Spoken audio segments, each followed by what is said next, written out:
마가복음 6장. 예수님께서 거기를 떠나 고향으로 가셨습니다. 제자들도 예수님을 따라갔습니다. 안식일이 되자 예수님께서 회당에서 가르치기 시작하셨습니다. 많은 사람들이 예수님의 말씀을 듣고 놀라워하며 말했습니다. 이 사람이 어디서 이런 것을 얻었을까? 이 사람에게 있는 지혜는 어떤 것인가? 이 사람이 손으로 일으키는 기적은 어떤 것인가? 그는 목수가 아니냐? 그는 마리아의 아들이고 야고보, 요세, 유다, 그리고 시몬의 형이 아니냐? 그의 누이들도 우리와 함께 있지 아니하냐? 그러면서 사람들은 예수님을 배척했습니다. 예수님께서 그들에게 예언자가 고향과 친척과 자기 집을 제외하면 어느 곳에서나 존경을 받는다라고 말씀하셨습니다. 예수님께서는 몇 명의 환자에게 손을 얹어 고쳐주셨을 뿐 많은 기적을 일으킬 수 없었습니다. 예수님께서는 그들이 믿지 않음에 놀라셨습니다. 그 후 예수님께서 마을을 두루 다니시며 가르치셨습니다. 예수님께서 12제자를 불러 2사람씩 보내기 시작하셨습니다. 그리고 그들에게 더러운 귀신을 쫓는 권세를 주셨습니다. 예수님께서 제자들에게 명하기를 여행할 때는 지팡이 외에 아무것도 가지고 다니지 말고 빵이나 가방도 가지지 말며 주머니에 돈도 넣고 다니지 마라고 하셨습니다. 또한 신만 신고 옷도 2벌씩 갖지 마라고 하셨습니다. 예수님께서 이어서 말씀하셨습니다. 어느 집에 들어가든지 마을을 떠날 때까지 거기 머무르도록 해라. 너희를 받아들이지 않거나 말씀에 귀를 기울이지 않으면 그곳에서 나올 때 신발에 묻은 먼지를 털어버려서 그들에게 증거로 삼아라. 제자들은 가서 사람들에게 회개하라고 전하였습니다. 또 많은 귀신들을 쫓아내고 많은 환자들에게 기름을 부어 병을 고쳐 주었습니다. 예수님의 이름이 널리 알려져서 헤롯 왕도 예수님의 소문이 들었습니다. 사람들은 세례자 요한이 죽은 사람들 가운데서 살아난 거야. 그러니까 이런 기적이 그분에게서 나오는 거야 하고 말했습니다. 어떤 사람들은 이렇게도 말했습니다. 그분은 엘리야다. 또 다른 사람들은 그분은 옛날에 있었던 예언자와 똑같은 예언자야 라고 말했습니다. 헤롯이 이런 소리를 듣고 말했습니다. 내가 목을 잘라 죽인 요한이 다시 살아났구나. 예전에 헤롯은 요한을 잡아오게 하여 감옥에 가두어 둔 적이 있었습니다. 이는 헤로디아와 관련된 일로 헤롯이 자기 동생 빌립의 아내인 헤로디아를 아내로 삼아 버렸기 때문이었습니다.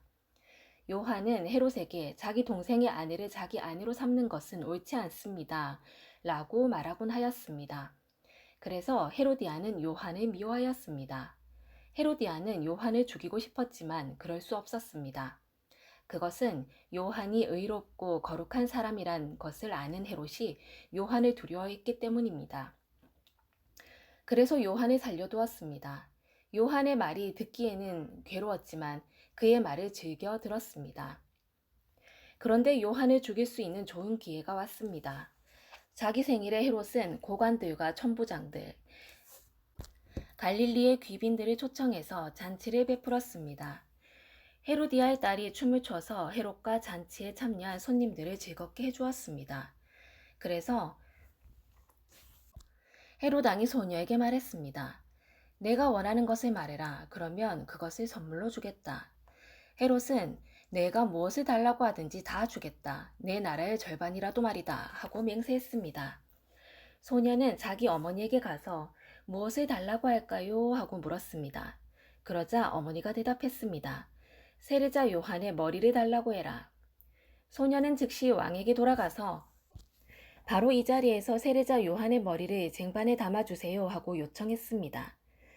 왕은 매우 괴로웠지만 자기가 한 맹세 때문에 그리고 잔치에 참여한 손님들 때문에 소녀의 요청을 거절할 수 없었습니다.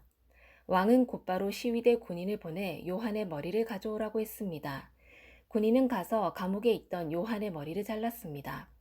그리고 쟁반에 담은 그의 머리를 가져와 소녀에게 주었고 소녀는 그것을 자기 어머니에게 가져다 주었습니다. 요한의 제자들이 이 소식을 듣고 가서 요한의 시체를 가져다가 무덤에 묻었습니다. 사도들이 예수님께로 돌아왔습니다. 그리고 자신들이 했던 일과 가르쳤던 것을 모두 예수님께 말씀드렸습니다. 예수님께서 말씀하셨습니다. 외딴 곳으로 따로 가서 잠시 쉬도록 하라. 이렇게 말씀하신 것은 오고 가는 사람들이 너무 많아 예수님과 사도들이 식사할 시간조차 없었기 때문입니다.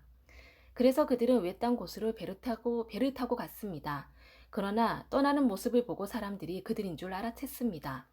그래서 사람들은 여러 성읍에서 길을 따라 함께 달려가서 그들보다 먼저 그곳에 이르렀습니다.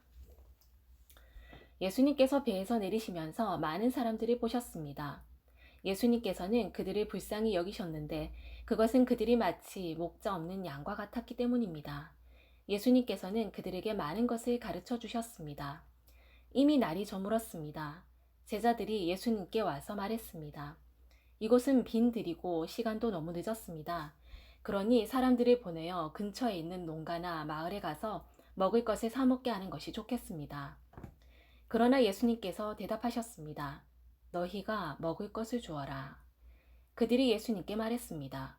그러면 우리가 가서 200데나리온 어치의 빵을 사서 먹이라는 말씀이십니까? 예수님께서 그들에게 물으셨습니다. 너희가 가진 빵이 얼마나 되는지 가서 알아보아라. 그들이 알아보고 나서 말했습니다. 빵 5개와 생선 2마리가 있습니다. 예수님께서 사람들에게 무리를 지어서 풀밭에 앉으라고 하셨습니다. 사람들은 100명 혹은 50명씩 때를 지어 앉았습니다. 예수님께서 빵 5개와 생선 2마리를 들고 하늘을 우러러보시며 감사 기도를 드리셨습니다. 그리고 제자들에게 빵을 떼어서 나누어 주도록 했습니다. 그리고 생선 2마리도 나누어 주셨습니다. 모든 사람들이 배불리 먹었습니다. 제자들은 12광주리에 남은 빵 조각과 물고기를 거두어 드렸습니다. 빵을 먹은 남자 어른은 5,000명이었습니다.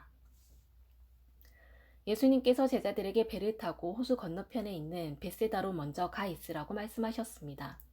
그동안에 예수님께서는 사람들을 집으로 보내셨습니다. 사람들을 보내신 후 예수님께서는 기도하러 산에 올라가셨습니다. 밤이 되었는데 배는 여전히 호수 위에 있었고 예수님께서는 홀로 무태에 계셨습니다.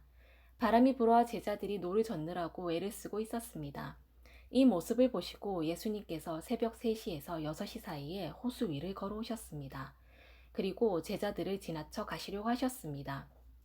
제자들이 예수님께서 호수 위를 걸으시는 것을 보고 유령이라고 생각하여 비명을 질렀습니다. 그것은 그들이 모두 예수님을 보고 무서워했기 때문입니다.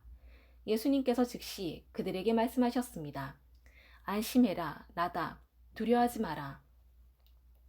예수님께서 배에 오르시자 바람이 가라앉았습니다. 그래서 제자들은 크게 놀랐습니다.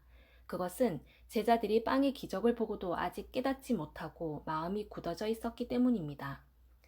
예수님과 제자들이 호수를 건너 게네사렛이란 곳에 도착하였습니다. 그리고 거기서 닻을 내렸습니다. 그들이 배에서 내리자 사람들이 예수님을 즉시 알아보았습니다. 사람들은 온 마을을 다니면서 예수님께서 계시는 곳마다 환자들을 침상에 눕혀 데려오기 시작했습니다. 예수님께서 마을이든 읍내이든 농촌이든 어디에 가시든지 사람들은 병자들을 시장에 데려다 놓고 예수님의 옷깃이라도 만질 수 있도록 간청했습니다. 예수님을 만진 사람들은 모두 병이 나았습니다. 아멘.